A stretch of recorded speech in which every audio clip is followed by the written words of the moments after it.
uliotulia vizuri kabisa katika kifua chako na moyo wako, unaweza kudondosha machozi njiani. Namna hizi watu umma, yaani watu wachache ndio wenye akili kidogo ya kumdhuru Allah Subhanahu wa ta'ala, hapo kwa wewe kupita mitano ni shida kubwa. Huu ni msiba ndugu zangu. Sasa tunapoishi kama zile sherehe zimebadilishwa, ama lazima ibadilisha zile sherehe za mwanzo, lakini ukweli kwamba hakuna sheria iliyobadilishwa. Tunajisahau. Aina hakamu sharia, zipi zile hukumu za kisheria ambazo tunahitajika sisi tufuate, allati kanat tuqamu biha hudud, sheria ambazo zilikuwa zikisimamia ile mipaka ya Uislamu. Kuna sheria hizo sasa hakuna. Yaani wao kuanzia juu kwenye uongozi, hata kama uongozi wa Kiislamu kabla zile sheria za Kiislamu za kuishi na vile nini uongozi kuhukumia kwa dunia. Hakuna hivi sasa. Aina sasa Kiislamu unaweza Uislamu kwa Uislamu bora moja. Angalia leo jinsi ulimwengu unavyofanikiwa kupaswa pasua Uislamu. Hivi sasa hakuna Ahlusalaf ndugu zangu hawakuishi hivi. Na utake usitake lazima tuwafuate Ahlusalaf kwa sababu wao ndio wamefuata maswahaba, tumewafuata wao kabla ya maswahaba, mwongozo wa Muhammad sallallahu alaihi wasallam. Hao waliishi hivyo, lakini sisi mbona tunaenda ovyo? Aina moja tutatini kwa vile vitabu vya tangu na tangu. Aina sharafu matini, vitabu vile vitukufu viko aina ndio latika sitatalalaku vikwa zile nyoyo zile nyuso ambazo zilikuwa zikimereleza ziangalia iswala wa takwa kwa mambo mema na ucha Mungu. Inafika stage mtu akimcha Mungu sana uso wake unakuwa na Mungu, unamereleza kutazama tu mwenyewe mwanadamu, tazama uso mwenzio, uso alhamdulillah mpaka na mwenyewe. Sasa hivi uso zetu ziko wapi? Allahu Akbar. Mwenyezi Mungu ndugu zangu atufanyie pesa turudishe katika njia yake inshallah. Aina mambo katika ismu lillah zikuwa zenyewe ambazo kwa zikimtakasha Allah Subhanahu wa Ta'ala fi sirri manaja kwa siri na wazi, zikuwa nyoyo sasa hakuna, hazipo. Aina ya Islam ule mtukufu wa Islam kwa leo katika jambo la Islam basi wewe unahusisha na masuala ya Islam kwa watu anakuwa na Islam ndio sana sana tutazishwa maneno tena hivi kwa hivi ndio hivi. Ahlusalaf hawakuishi hivi ndugu zangu. Tunataja hawa kwa sababu walikuwa ndio bora katika kufuatilia vile vitu baada ya wao kujasie. Sio siasia maana kuna zama kuna karne zimepita, lakini ndio sie tunaendelea sisi tuwaige hapo. Lakini hivi sasa hakuna mambo haya, kila mtu ajiendelee na baba na mdoza yake. Kila mtu alikuwa katika dini yetu, kila mtu alikuwa katika dunia yetu tunaishi. Hata kama mtu alikuwa mbele ya Uislamu sema hakuna msumbui chochote. Allah kuja soma usumbui chochote hivi sasa. Kwa hiyo tunaenda ovyo, na mwisho siku tunaweza tukaangalia. Hivyo ni wajibu wetu, ni haki yetu kuzungumza na kuzinduana katika majambo haya. Waja wema wa zamani hawakufikia stage hii ambayo sisi ambao tunaishi hivi sasa. Waja wema wa zamani waliishi vizuri kabisa. Waja wema wa zamani walikuwa wakiangalia kaburi. Waja wema wa zamani walikuwa wanaangalia kesho kiyama itakuwaje. Na wala hakuishi sana kwa ajili ya kuangalia mambo mengine. Yaani unapoishi angalia ule mwenendo wako utakuwa vipi na Allah Subhanahu wa Ta'ala. Kwa ndani yake kuna huruma, ndani yake kuna mambo mengi. Ndugu zangu, qalbu nadhara fi al-wujudi tajidu kullu ummati fi ta'aruf wa ta'alum. Hebu jaribu tu siku moja utafasiri wewe tu yanapozungumzwa maisha ya watu wale waliotutangulia maisha yao yalikuwa Ahlusalaf na kuzungumzia. Nikisema Ahlusalaf ni kweli na watu sasa wanaitwa salaf, isipokuwa hawa wamechukua jina kwa hao ambao tunazungumzia leo. Sio kwamba wao, hapana, wao pamoja na sisi wote ili tuchukue maisha ambayo walikuwa wakiishi hao. Hatusemi hawa ambao walikuwa hivi sasa wanajiita na bila kujipanga na mambo haya. Lakini kama mtu atajiita na atajipanga, basi atakuwa na elimu. Lakini kama mtu atajiita na hajipanga, sasa kama anajiita tu na matendo hayo wala sio bila kuleta misala, wala sio shaka na matendo ya safi. Ni jinasibu sana. Kwa hiyo ukigeuza sasa kuangalia mwenendo wa sala kwa ishirini, tajidu kullu ummati fi ta'aluf wa ta'awun, utakuta kila umma za hawa wa sala walikuwa wakiishi ta'aluf wa ta'awun, walikuwa wakisaidiana mambo mbalimbali, wakipeana support katika baadhi mbalimbali. Ile jambo ambalo kuumiza basi waumia wote mpaka ile maumivu yaishe. Jambo la kupongezana basi leo tushika mpaka jambo liko vizuri. Hivyo walikuwa wakiishi ahad salaf mzabuni. Katika basi kufita hayo ni ala wa taqwa. Washikamana katika kusaidiana mbalimbali ya khairat, katika wema au Mungu wa isaada tahqiq, na walikuwa wakiondoliana vifungo pia. Walikuwa hawana vifungo vya milele. Salafi ilikuwa ndio maisha yao. Wadafa al-fisadi an mujtami'ihim, na walikuwa wakiondoa ufisadi katika jamii. Kuna jambo hatulioni tunaenda vizuri, basi wanashikamana, alafu kesho siku wanakalia shura, ili baada hapo wanaendelea. Nchi yetu kweli haina dini, lakini kama misikiti yote bila kujali ubebe gani kwa jambo ambalo halifai, afu ile jambo linaleta manufaa, kilio kikubwa cha nchi hii ni amani. Kama jambo litahatarisha amani na misikiti yote, mkakaa mkajadili, mkaanza kukemea ile serikali kwa kutokuwa na dini, serikali kama itakatazeni jambo hilo kujengea na kujengea. Lakini leo kila mtu ajira haki. Sasa ahad-salafi walipapata katika jamii, wanafanya majambo yao na jamii inakuwa vizuri bila kujali na Muislamu na dhehebu gani na nini. Leo ukiita misikiti yote ya Kigezi na tukae tufanye hivi basi mara moja tu kwa siku, bila hivi na tayari tumeanza. Tuwezi kufika ndugu zangu. Lakini thumma qallibu fil muslimina al'ana tajidu al-qulubu fi tabarum wa tadahum. Hebu tuangalie sasa Waislamu wa sasa. Ukiweza kukaa chini na kufikiria maisha ya sasa kusema, alafu tuangalie sasa kama tumejiangalia sisi tulivyo. Tajidu al-qulubu fi tabarum. Nyoyo zetu tazikunazimu katika kukudhiana wa kudhamu, hapo pia na vifungo mara kwa mara na discretion.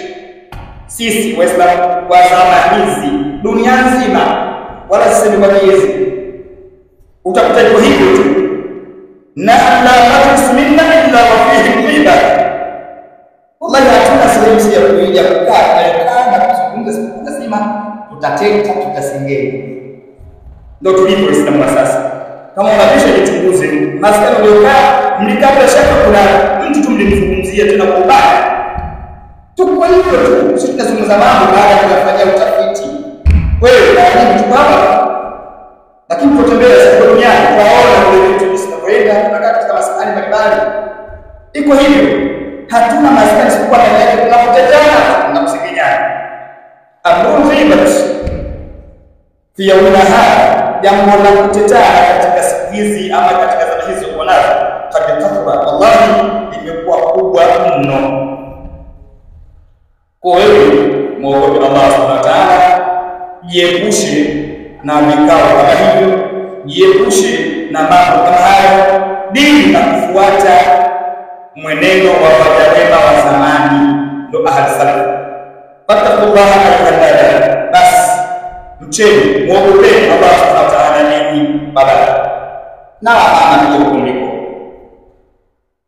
kwa sababu kwa jamaa viongozi wanaume na mtaro kawamuna ala nisa, hawa mcha Allah Subhanahu wa Ta'ala, basi na nyie wote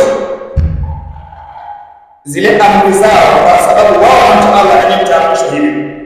Kwa hiyo mcheni Allah Subhanahu wa Ta'ala, wahasibu anfusakum, na zihesabuni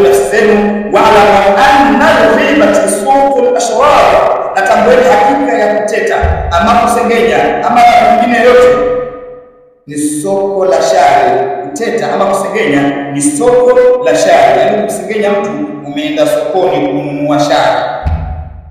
Wa rayatu fi yawmil fadl al-kubra, na faida yake itaipata ile siku ya mwisho kubwa. Leo unaenda sokoni kununua shari, unauza shari. Sasa faida yake utakuja kupata siku ya kiyama. Ndio maana yake. Si maneno yangu tukaweka na dalili pia kwa Allah Subhanahu wa ta'ala, kusema wattaqullaha ayyuhal mu'minun, kusema kwamba wala taghdab ba'dukum ba'dan ayuhibbu ahadukum an ya'kula lahma akhihi muslima mayitan fakarihtumuhu ila akhir al-aya.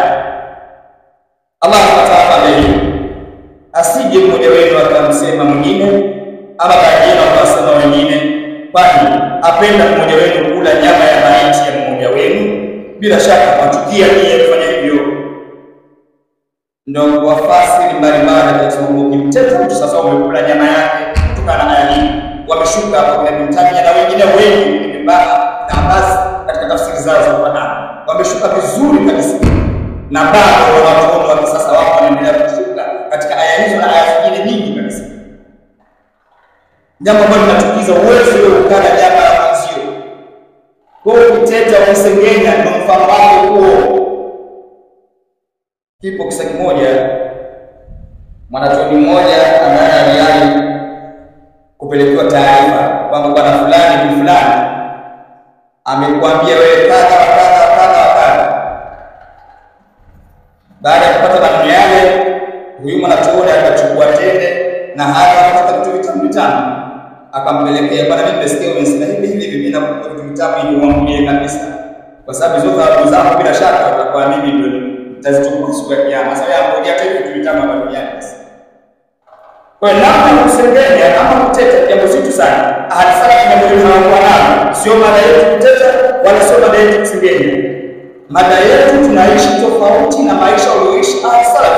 Tumeona ahadi walikuwa kusaidiana, wameongelana vifundo, wala hawakuingiana kukuta kitu chochote katika nyoyo zao. Ikitokea jambo basi tunajadiliwa kwa pamoja na litaisha vizuri, alimradi kila mtu ashughulikie na kutafuta kaburi.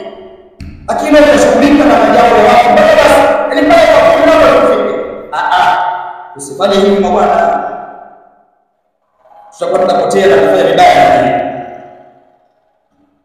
Nahnu muqassirun, wallahi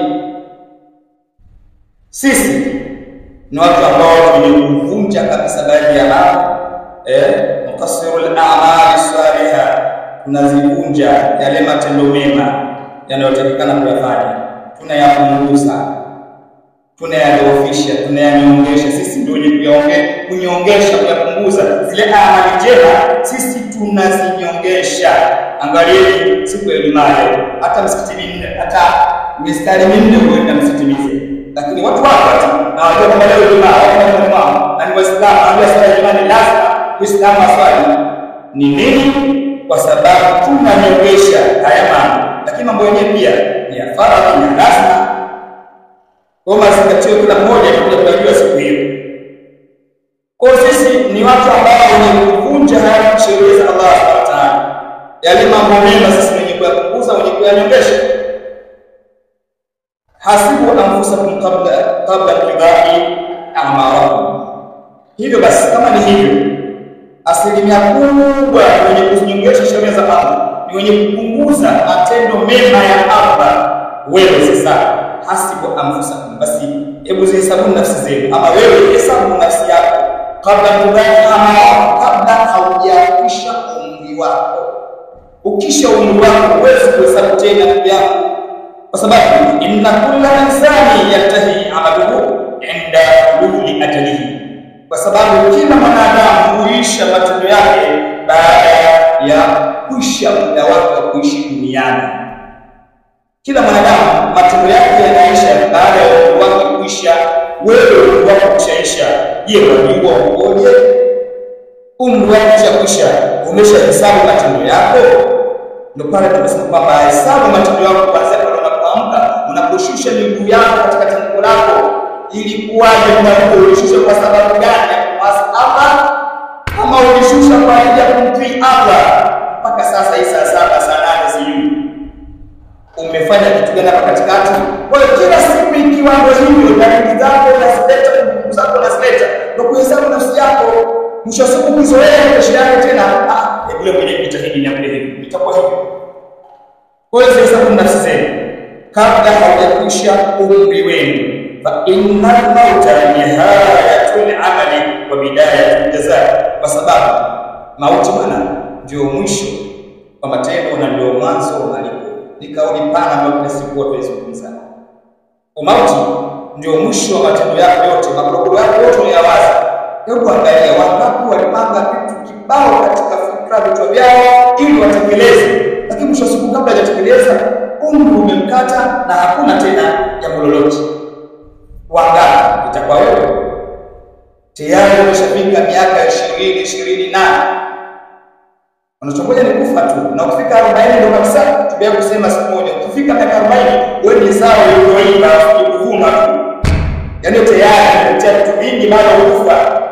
Kwenye miaka 40 ngapi kwa wewe ni ambao umetimiza huko ni sawa wewe tayari unaiba bado ukivuna tu basi, na kuvuna kwako ndio kufa. Kama vile wewe unaona yeye na kuachanga inakomaa inaiva ikiiva ndio kwa yenyewe. Kwa hiyo tayari ushaona kudondoka bado tunakwenda huko pia. Maskini leo mpaka vizee vinakwenda huko bado. Tunapishana nao katika ile ibada, tunapishana nao katika sababu mpira. Vizee mtu anashindwa kufikiria kwamba Mungu wake utakuwa nini. Mwenyezi Mungu atusamehe na Mwenyezi Mungu inshallah atujaze ile takwa yake katika nyoyo zetu inshallah. Fa amma man taba amana kutubia wa amana wa amila salihan fa asa an yakuna min al-muslimin. Amma kama mwenye kutubia kabisa kwa Allah subhanahu wa ta'ala alafu akafanya mambo mema, basi huyu ni hakika ya hasa hapa, sio ya kwenda wala sio ya wasiwasi. Wenyewe wanajua kutafsiri Qur'ani. Ni hakika tu huyo akitubia akaamini akafanya mambo mema, basi mtu huyo ni hakika ayakuna na kuwa miongoni mwa waja wema. Kwa tunadukule kula atakuwa miongoni kama al-salaf, atakuwa ni mwema. Na ndio ndugu zangu, ni sisi tumedhalilika sana watu wa kipindi hiki, wana wa zama hii, karne hii inaitwa karne 21. Sasa hivi 21 sio uko 22 itakuwaje? Na bila shaka kati yetu hakuna hata mmoja tukikuwepo hiyo karne 22. Sisi tuko hapa, hakuna hata mmoja ambaye tukikuwepo, labda tupajaza hapa mmoja ambao tukiweza kufikisha miaka 100 130. Kwa hiyo sisi ni watu ambao tulioghafilika mno. Fikra zetu ni dunia, fikra zetu ni makorokoro ya ulimwengu, na wala hatuifikirii akhira. Ni mtihani mzito kwa wal-alam la yahtaju ghafilun. Ndugu yangu, na ulimwengu tuliokuwa nao au muhitaji mtu mwenye kughafilika. Sisi tumeghafilika, lakini ulimwengu uliokuwa nao au muhitaji mtu mwenye kughafilika yeye, kwa sababu ulimwengu tayari umeonyesha kughafilika itakuwaje mchoko kwa mbaya. Wewe unafanyika na starehe za dunia, mambo shukota kwa wao. Sasa ukighafilika utakuwaje hapo? Kwa hiyo hivi sasa ni wakati wa kuchemka zaidi kuliko hata wale al-salaf, lakini wale ambao kumpokea mtume ama wale shongo kidogo na mtume wa al-salaf sio masahaba wala tabiina na ile kufikia hapo, lakini wao wakati kidogo na sisi tuko chini kabisa. Wao ndio mtendeni ndio kama dunia sasa, lakini leo dalili zote za kiyama zipo. Haya wanafika nini kumwabudu Allah subhanahu wa ta'ala? Inabidi muabudu sana Allah. Kama vile ambavyo wanapoelekea kwa kwanza basi kama au unapoomba daktari akuhudumia mfanyaje, ndio hivi inabidi wewe kwa Allah subhanahu wa ta'ala muombe sana katika zama tunazo. Zama hazifai kabisa kughafilika. Wanahnu wafaqna min tarehe lihijria wanatamasa min tarehe milania. Tumeghafilika pia mpaka katika tarehe zetu za Kiislamu tunashikamana sana tarehe za kimaka za kimiladia. Yaani hiyo yote katika kughafilishwa na kughafilika kubali kule kughafilishwa pia. Vitu vyote hapo, lakini leo kukusa mtu kwa yako atafahamisha ile kineka. Yaani tarehe yako ya Kiislamu hujui, mambo yako ya Kiislamu unatoa kufanya. Yaani majambo yako ya Kiislamu mengi kughafilika nayo. Lakini mambo ya dunia unakumbuka. Ndio kwa mfano huwa tarehe ya kidunia kila mmoja anajua tarehe ngapi. Tukisema tufanye interview kwamba kila mmoja atajua mwezi ngapi. Kwa tumehafika tu. Na hamna fi tabia. Vile vile sisi tunachagua tunabagua katika malezi. Hivi sasa ulimwengu tulikuwa nao sio ahadi salafi wala sio tabia wala sio tabia wala sio sahaba wala sio mtume. Sisi nufatu fi tabia tunabagua katika ulezi kuwalea watoto wetu. Na mwisho wa siku sasa tunapobagua ile malezi na dumu libanina na banat tunawalaumu sasa wale watoto wa kiume watoto wa kiume watoto wa nini wakikiwa na michezo yao wa kiume na michezo yao dunia imefikia Allah wewe mzazi wakati tunafahamishwa kwamba vijana wapeleke madrasa vijana wafundishwe Uislamu wao kwa bize na shule na vyuo vya kidunia na vitu vingine. Kwa hiyo mpaka huko pia hapa na kosea katika dunia sasa. Lakini hapo pia tunatafuta mbaya kwamba sisi wenyewe kwa watu wetu hatukuwaelekea msingi na utakikana za Mungu. Mwisho siku tunaanza kuwaelekea na watu wetu kwa hivi bwana. Leo sio hivi tumefeli sisi wazazi. Kwa hiyo tuchukue jukumu kila mzazi ni mtoto mdogo. Katika kiasi yetu hii misikiti iko mingi, madrasa za vichochoroni ziko nyingi. Kwa hiyo peleke mtoto wako. Tafuta sehemu yoyote iliyo karibu na nyumbani kwako mpeleke mtoto. Tena wala tafuta sehemu ya mbali. Wewe utashughulika tu. Labda katika sehemu fulani basi ndio ukubebe na peleke. Lakini kituo kiko karibu na nyumba yako mpeleke mtoto afundishwe dini. Mwisho wa siku bila kufanya hivyo itakuwa ni mtihani kwako na kwa huyo mtoto pia na kizazi chako chote. Naam ahlu kasr. Ndugu zangu sisi hivi sasa ni Egypt ya uvivu tumetujaa sana ndugu zangu. Yaani mpaka simanzi katika majambo ya dini kuna uvivu mkubwa sana. Unaweza kusema kwa dini alafu mtu akapangilia mambo yake tofauti kabisa. Au tunaamsha mtahamasa na barabara alafu dasi hapo kama kawaida. Wakufasha na sisi ni watu ambao tulioshindwa. Nataka nitumie lugha ngumu ama ni kitu tulioshindwa kabisa katika kuhudumia dini yetu ama kujipendekeza katika dini yetu. Lakini pamoja na yote ndugu zangu walienda kwa nasa ajmai. Mazingatio ni kwa watu wote. Sisi ujumbe tunafikisha lakini kila mtu anatakiwa azingatie na afuatilie lililozungumzwa. Dunia sasa imefisidika. Dunia imeanza tofauti na kipindi hiko. Tumezungumza ahadi salafi walipambana sana huko nyuma kupigania dini yao. Wewe usifanye mchezo dini ya upanga kwa upanga. Mtume sallallahu alaihi wasallam anaambia maswahaba tokeni tukapigane vita. Sio vita hivi sasa unaosha roho na unaosha bora. Huko bora huko. Ni ana kwa ana vita ni ngumu. Kwa hiyo sasa hivi hatuwezi. Lakini maswahaba walipambana. Hasa walipambana. Sisi sasa hivi kwa sababu ulimwengu umefunguka tuna design ya vita vyetu lakini hiyo design ya vita vyetu pia hatutaki. Vita moja wapo pia ambayo wanaendelea kuweza watoto wetu wakawa shuleni mpaka saa 12 saa 1 usiku. Akitoka saa 12 kumleta mtoto wako darasani hata nusu saa apate kufundishwa pia hatutaki kupigana vita hiyo kwa utaki. Darasa ni mpaka saa 2 huenda hata saa nyingi apatie siku hiyo mpaka saa 2 usiku wasilimana. Lakini akirudi mwanao saa 12 hiyo vita tayari wao wamefuruka. Kwa sababu ni kama vile serikali ya Samia. Sasa akirudi saa 12 basi wewe mwenyewe unarejea kwanza. Mwanangu amechoka sana. Wewe ndio waanza kusema. Imamu anakujengea ukafanya yeye ajilegeze zaidi. Kwamba akirudi tu ndugu yangu ya soa hapa naomba wewe kutoka roho sana. Ama tunazungumza sana. Lakini tunawaelekeza na kuona kwamba wanaumia, wanachoka, lakini kuchoka kukubwa kuko kaburini na siku ya kiyama. Kwanza wewe unaelekeza mtoto wako na mtoto wako mwenyewe pia aendelea kuleka.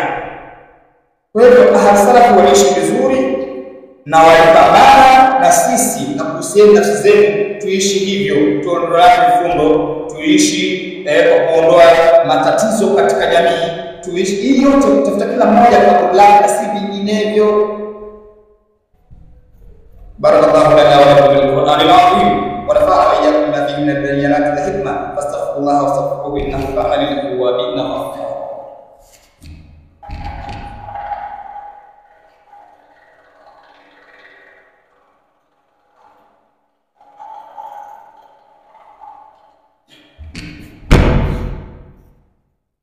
الحمد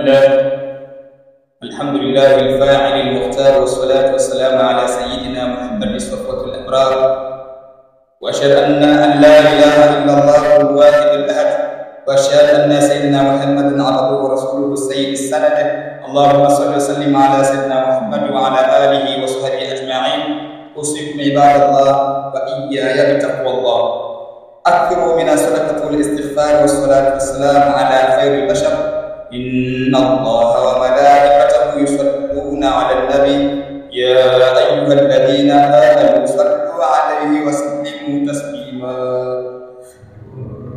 اللهم صل وسلم وبارك على سيدنا محمد وعلى آل سيدنا محمد كما صليت وسلمت وباركت على سيدنا إبراهيم وعلى آل سيدنا إبراهيم في العالمين إنك حميد مجيد. وارض اللهم عن الأربعة الخلفاء أمير المؤمنين سيدنا أبي بكر الصديق، وسيدنا عمر بن الخطاب، وسيدنا عثمان بن عفان، وسيدنا علي بن أبي طالب. اللهم اغفر للمؤمنين والمؤمنات والمسلمين والمسلمات الأحياء منهم والأموات إنك سميع قريب مجيب الدعوات يا رب العالمين. وعصمنا اللهم به فيما بقي من عمرنا، وأسكننا جنة المعدة للمتقين دعواهم فيها سبحانك اللهم